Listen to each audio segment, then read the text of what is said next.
Saudara, Anda kembali menyaksikan Breaking News Kompas TV terkait kecelakaan pesawat Sriwijaya Air dengan nomor penerbangan SJ182 dengan nomor registrasi PKCLC.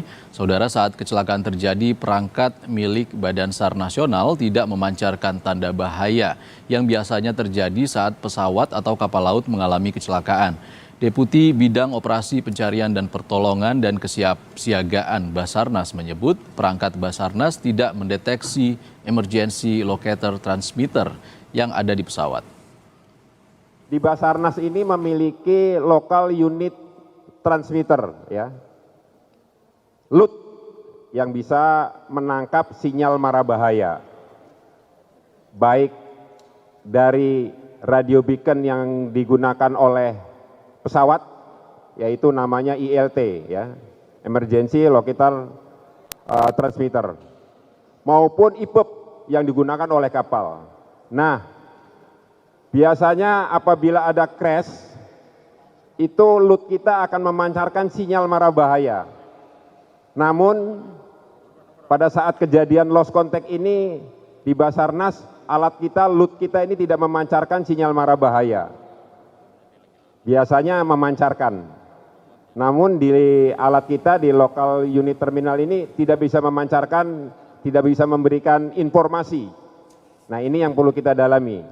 Sedangkan kami cek di ILT yang ada di pesawat Sriwijaya 182 itu, seluruh pesawat itu sudah terregistrasi di Basarnas ILT. Saudara, saat ini yang Anda saksikan adalah visual terkini persiapan di Tanjung Priok, Jakarta Utara. Di sebelah kanan layar Anda adalah KRI John Lee yang sudah bertolak dari JICT Tanjung Priok, Jakarta Utara untuk menuju perairan Kepulauan Seribu untuk melakukan pencarian pesawat Sriwijaya Air dengan nomor penerbangan SJY182. KRI John Lee tadi sudah dipantau oleh Menteri Perhubungan Budi Karya Sumadi dan Panglima TNI Marskal Hadi Cahyanto terkait dengan kesiapan KRI John Lee untuk melakukan pencarian dan kesiapan pasukan TNI yang dikerahkan untuk melakukan pencarian dengan KRI John Lee yang baru saja bertolak dari JICT Tanjung Priok, Jakarta Utara.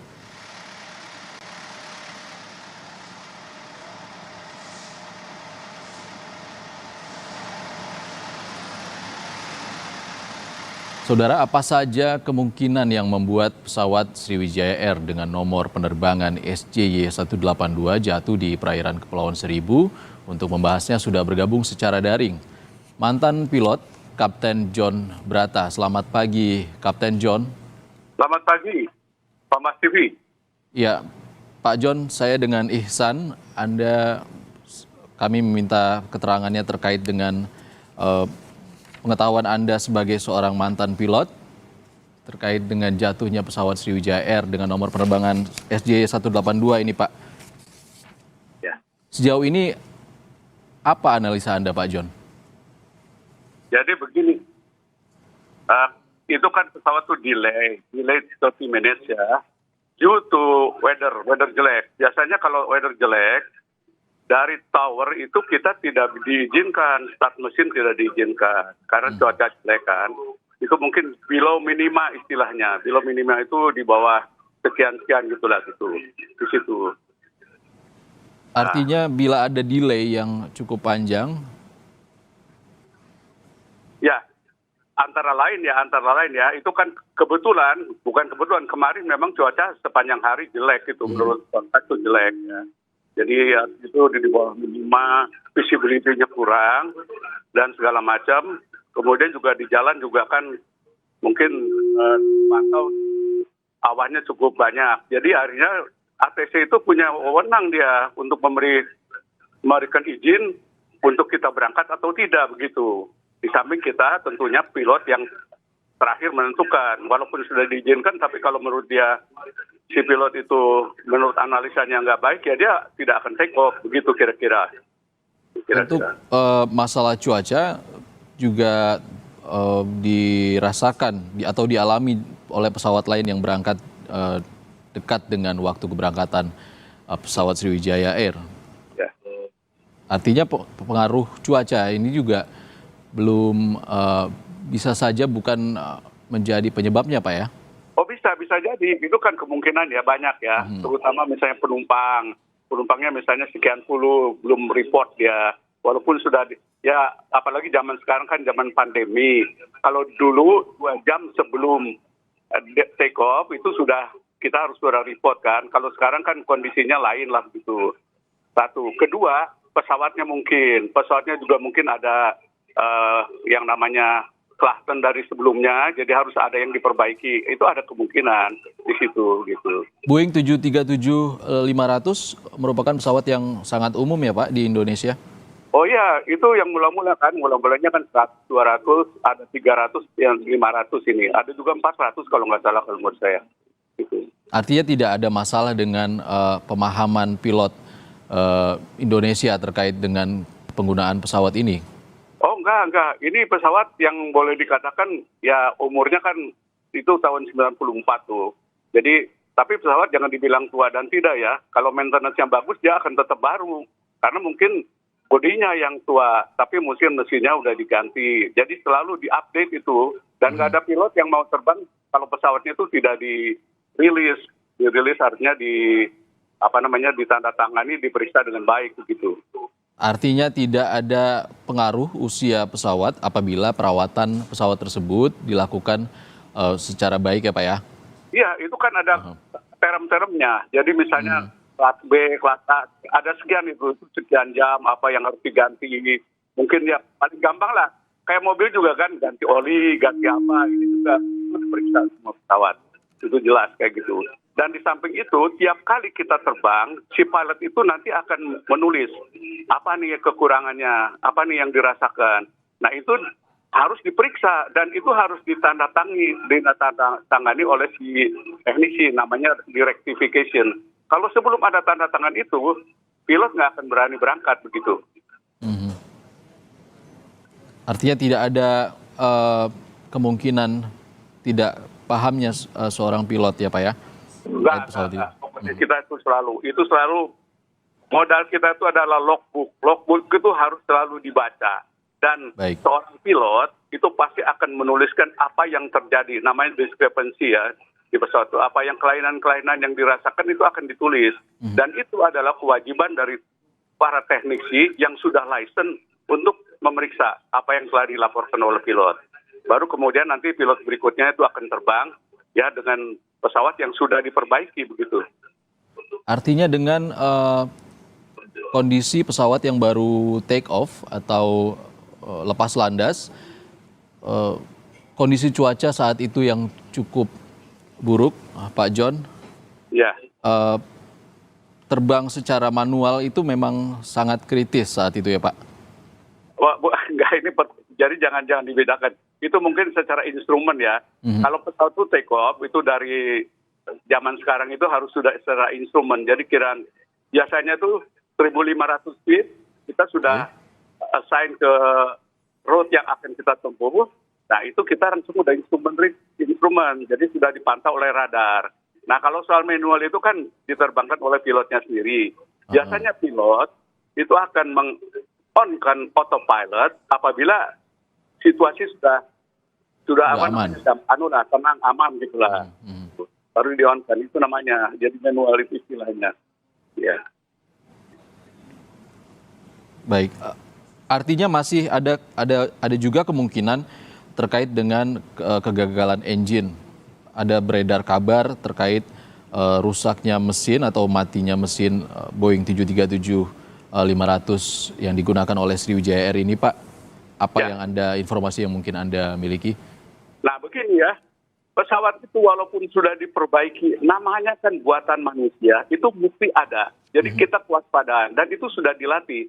Jadi waktu kita take off, kita open power istilahnya, kita harus cek instrumen. Instrumennya baik atau tidak. Ya, kalau itu baik, kita terus. Biasanya terbangkan akan co-pilot dan captain. Nah itu terus. Dan itu ada prosedur. Jadi kalau anything happen ya before ya speed safety speed itu kita harus abandon. Karena kalau kita terus kita berbahaya. Jadi itu di situ. Nah tapi kalau setelah itu, setelah speed safety speed, kita harus naik ya. Nah di mana? Dan pesawat ya nggak mungkin mesinnya itu mati seketika, nggak mungkin.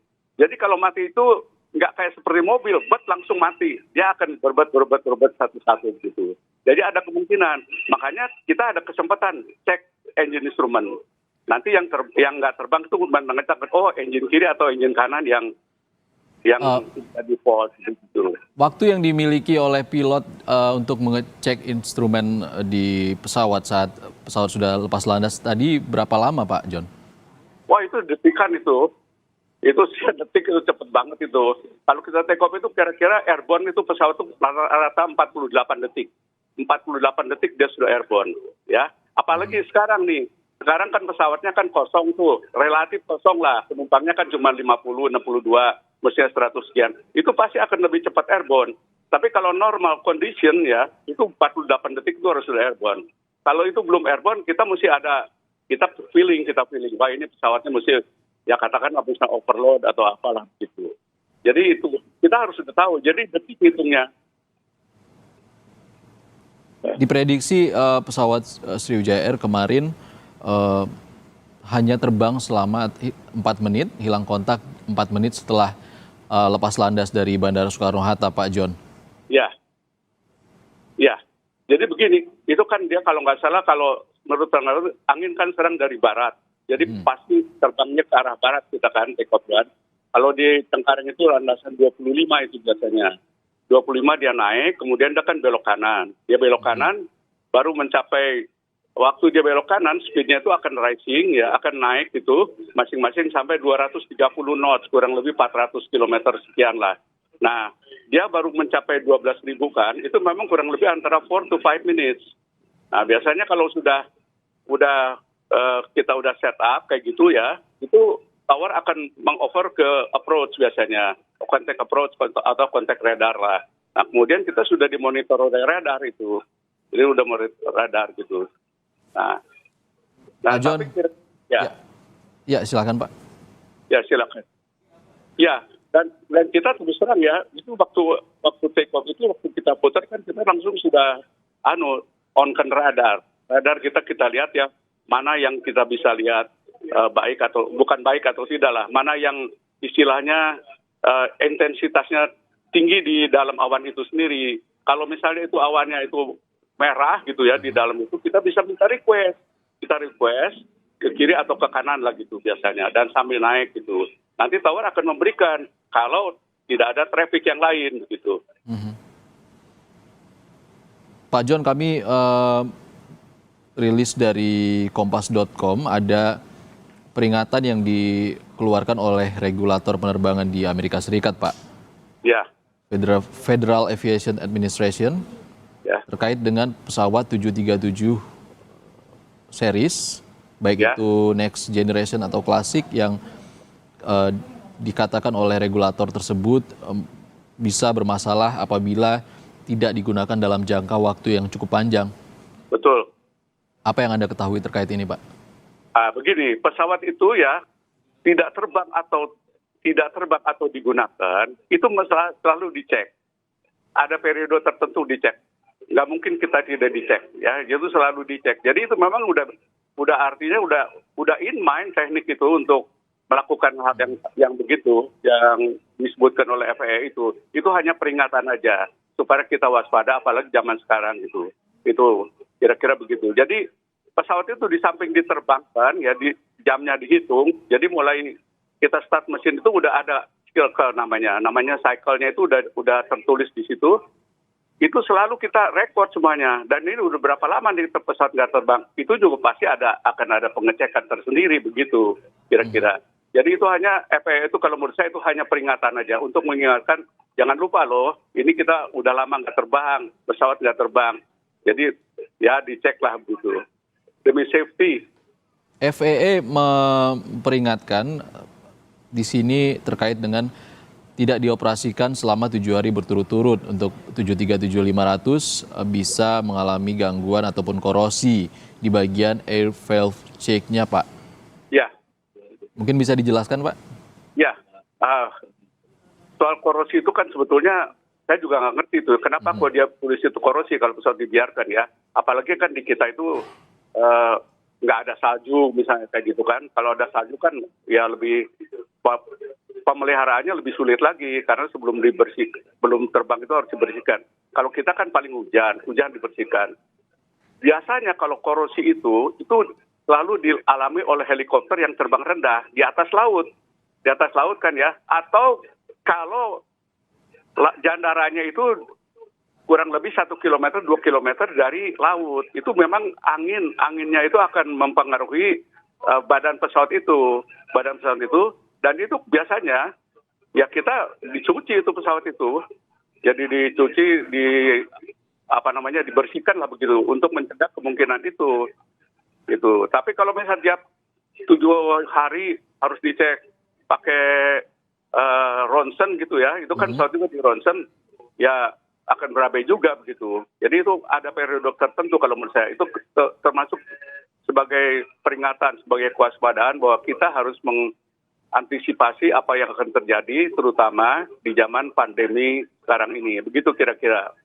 Ada potensi pesawat tidak terbang dalam jangka waktu yang cukup panjang ya Pak? Ya, ada. Sama aja, seperti kayak mobil lah. Kalau lama tidak itu kan ya kita harus dicek paling tidak kan ya mungkin akinya atau apanya lah. Tapi walaupun aki pesawat itu sebenarnya bagus ya, itu kan nggak murah aki pesawat itu, harganya ribuan dolar itu. Jadi itu pasti terjamin lah gitu. Tapi tetap juga kita dicek, semuanya dicek itu. Di samping dicek itu ya di samping cek pesawatnya sendiri itu kan sebagai latihan juga untuk personil bawah teknik segala macam gitu. Dan pilotnya sendiri walaupun dia tidak terbang, dia tetap akan melakukan simulator training. Di tiap 6 bulan itu kan kita require itu. Oke. Itu kira-kira. Ya. Baik Pak John Brata, kita jeda sejenak Pak John, nanti kita akan bicara lagi terkait dengan kondisi pesawat dan juga kemungkinan yang bisa jadi penyebab jatuhnya pesawat Sriwijaya Air kemarin. Baik. Saudara, usai jeda Breaking News Kompas TV masih akan kembali.